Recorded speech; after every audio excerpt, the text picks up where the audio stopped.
Kate, congratulations on the film. Thank you very much. Thank you. Could we start? Could you tell us about Joanna, the character you play? Yes, I will. And I'm glad you describe her as a character. So I play Joanna Hoffman, who did really exist.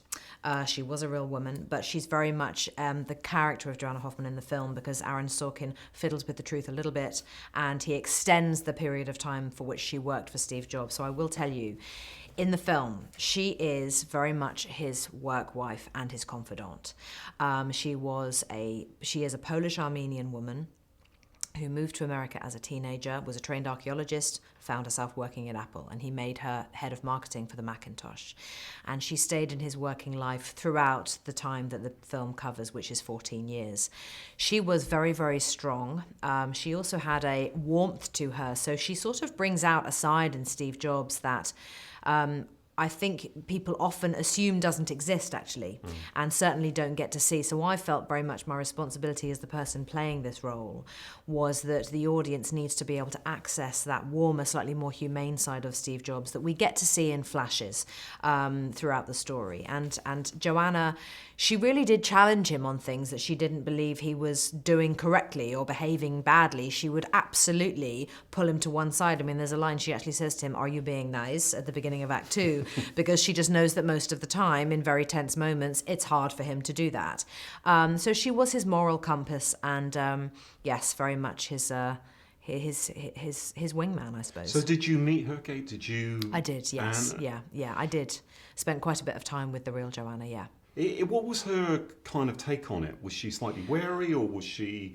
Joanna, she was very willing to sit and chat with me because she's a very open, very warm person. Right. But we were very careful, the two of us, and we decided very early on that we would talk about Joanna Hoffman, the character, very much in the third person. Okay. Because whilst I wanted to honour the relationship that she had with Steve, I wanted to capture who she was as well, and the essence of her and how she sounds. This Polish-Armenian woman who actually grew up in a Russian-speaking family. Try doing that dialect. Yeah. I wanted to tick all of those boxes, but at the same time, it was very much a character that I was asked to play, and so there were things that I could invent as well.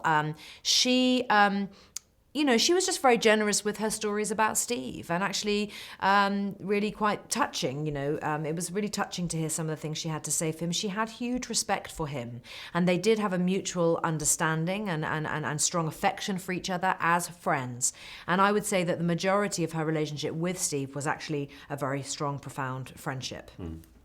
It's interesting, isn't it? Because the film takes you through that kind of personality of his, this amazing motivator, a man who inspired so many people, and at times could be revered and could also be a monster. Mm-hmm.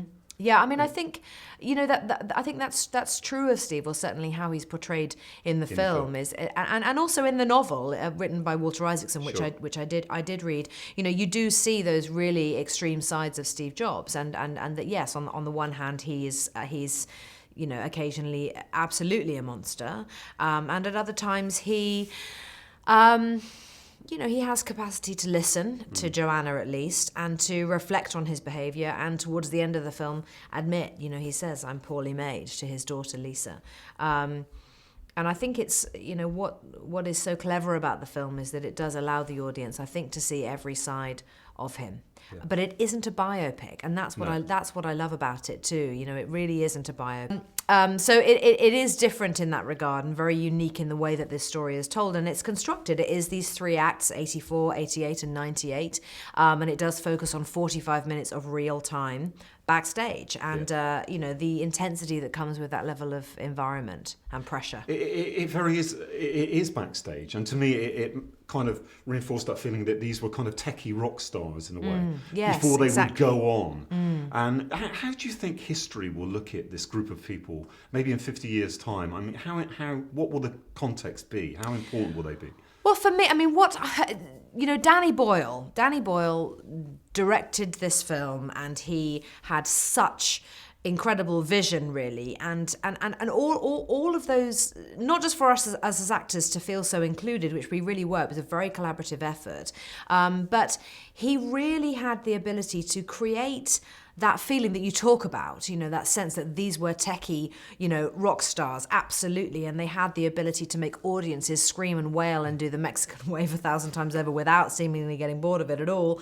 And that's all Danny that created that sense of intensity and that sort of gigantic overwhelming excitement. And I think in 50 years' time, I think they'll still, someone like Steve Jobs will still be being heralded, probably even more so now with what they're doing with Apple and, every new product, end-to-end control. It's all Steve. That's his vision. That's his concept. That's his genius. It really is. Yeah. Can you remember your first computer? I still don't have one. You still don't have one? No. Oh, I have an iPad. Does that count? Of course it does. I guess it kind of counts. So I was given an iPad as a gift by the producers of Mildred Pierce that I filmed for HBO, and that was only back in 2010. Okay. So, and I've only had an iPhone for the last 2 years, actually, 2.5 years. I had a BlackBerry before that, and then good old box standard mobile before that. But I do remember getting my first mobile phone, and it was the size of a brick. and I had that. It was yellow and black, and I was very proud of it, actually. And I had that when I got that when I was 20. Wow. Can we talk about working with Michael? You guys, You've got this wonderful Aaron Sorkin dialogue to work with, and you're in all these amazing things together. What was it like? One of the reasons why I wanted to be a part of this film, because I very much threw my hat into the ring at the time that the part remained uncast. I wanted to do it because of Michael, because I had such admiration for him as an actor. I really respected the choices that he made and the risks that he takes. I felt that he and I, in a way, we just have a similar attitude to acting, which is that if you don't take risks and you don't challenge yourself, what's the point, kind of thing. So I think I sort of knew that we would get along, and we really did. So working with Michael and playing these characters together, it was really hard. It was really hard for both of us, particularly him, because of course he's on every single page of a 187-page script.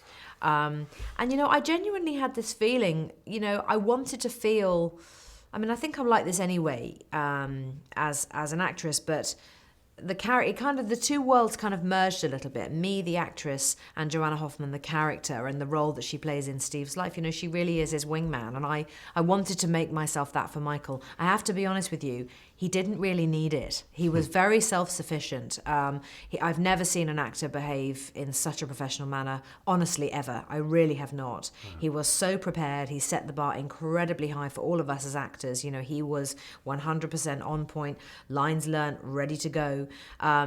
And we all had to follow suit. And it was really the only way to do it, to be honest, because we had all this dialogue, we had these big, fat, meaty scenes, and if you get something wrong, that's not just the other actor you're screwing up, it's the big burly guy who's carrying the Steadicam and he's been carrying it for 9 minutes of a 10-minute take. You don't want to get something wrong. It's just not fair.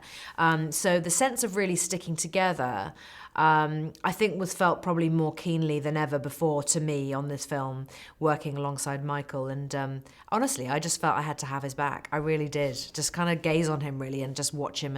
And literally it was like, okay, where's he at today? And it would feel, every day was different for him. Yeah. And I would have to, just kind of gauge where he was at that day and sort of fall in with however he was feeling and, depending on what the scene was. It was very much all about, working really around him.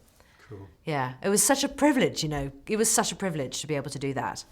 Thank you very much, Kate. Thank you.